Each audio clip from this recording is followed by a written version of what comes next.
Hello Panther! Today in this video I will show you the real meaning behind the complex method used in circuit analysis. First, let me remind you what the circuit elements are, the basic circuit elements in RLC circuit or some circuit which is similar to this. The first is a resistor. The first is a resistor with this symbol.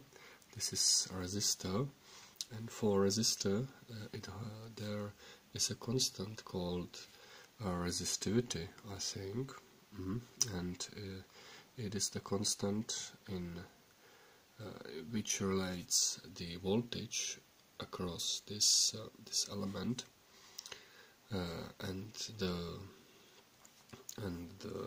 current.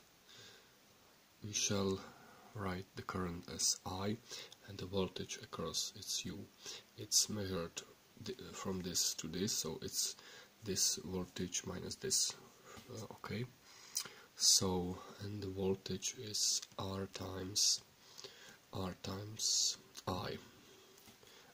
Voltage is resistivity or resistance, I think resistance times current. Another element of circuit is inductor.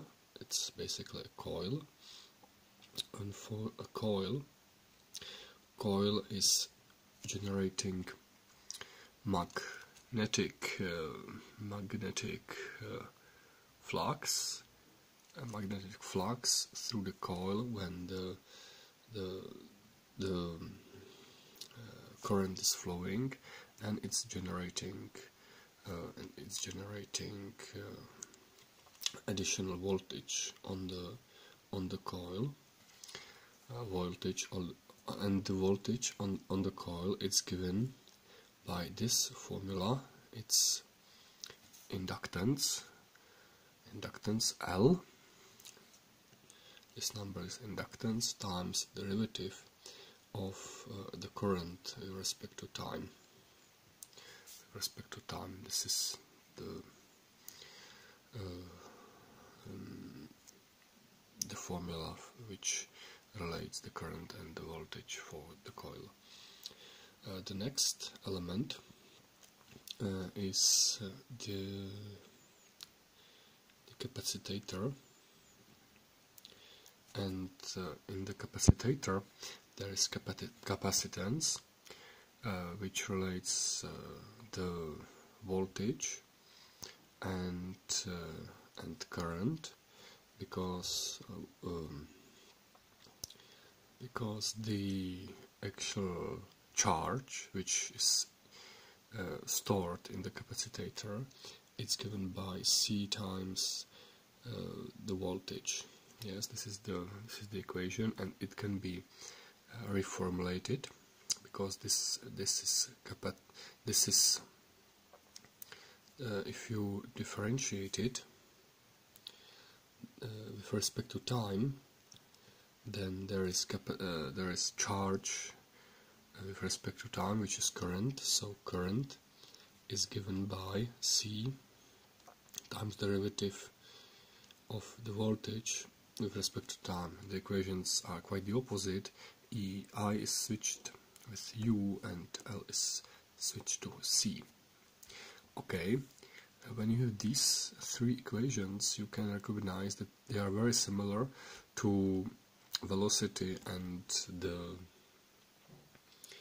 distance or position vector in mechanics. So the meaning behind this will remain the same if you imagine these quantities as complex numbers. So there is complex correspondence to it. So imagine that you have complex plane for this, and we are assuming that all quantities are harmonic. That means that they are back and forth. Yes, they are with the angular frequency omega. For this you have I as a current going around this, this, for example, is the current, and the voltage is exactly R times the current, so it's the same phase. It's the same phase as the current. So this is voltage. Okay, for this element there is I going in the direction of counterclockwise with the angular frequency omega, and there is this current. This shall be written as this. There is this current I, and u is derivative of I, so that means it's velocity, but the velocity of the circular motion it's just this omega times I, the current, and we shall write the imaginary number, I forgot to mention, as j, because I is already the current, so j will be square root of -1. So this is the velocity, so this is the omega times I times j, but it is multiplied times L, so the actual voltage is L times the velocity. So that means that if this is the position vector of I, the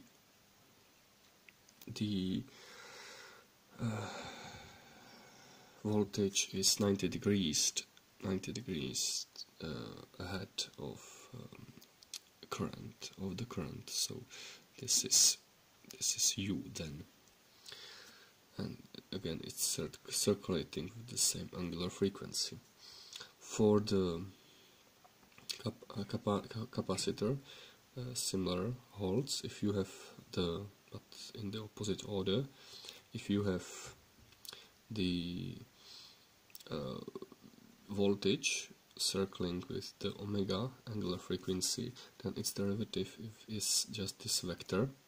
So that means that this should be the current. So the current is J times omega times voltage times L times C. I'm sorry, this is CS from this relation. That means that we have 4 different expressions for the ratio of U divided by I. So that means for the resistor, it's just U divided by I is equal to R. Then for this, it's U divided by I is equal to J omega L, and for this U divided by I is equal to 1 over J omega C. So it's convenient to define quantity called capacitance, the quantity ampedance, which is defined as U divided by E for every element, and the ampedance for the resistor is just R. Ampedance for the coil or inductor, it's J omega L, and ampedance for the capacitor is just this. For capacitor, this is ampedance. Okay, and well, I will use this kind of formula later in RLC circuit. So this is the derivation from these relations which define these elements in the circuit. You can relate them with harmonic motion using complex analysis or complex tools, and connecting vectors to points moving along circles. Around a circle, you can immediately tell what the velocity is, because it's harmonic motion, it's perpendicular. So that means that That means that you can immediately write what I and U is for these cases, and also you can show then that the ratio in the complex plane of these two variables, it's constant, and it's given for every element separately as this. So it's convenient to define impedance like this. So this is the formula for 3 impedances, and I will later use them for computation. Or maybe you're familiar with RLC computation of the circuit for some circuit, for example, like this circuit. This is RLC circuit, and there's some voltage. There is some voltage LRC, and there is some voltage U0, which is, for example, I don't know, U amplitude times cosine of omega t. That means that every function is then can be related with the voltage, and you can compute the current and voltage. Okay, so this was the derivation of the impedances. So I hope you enjoyed it, and maybe next time.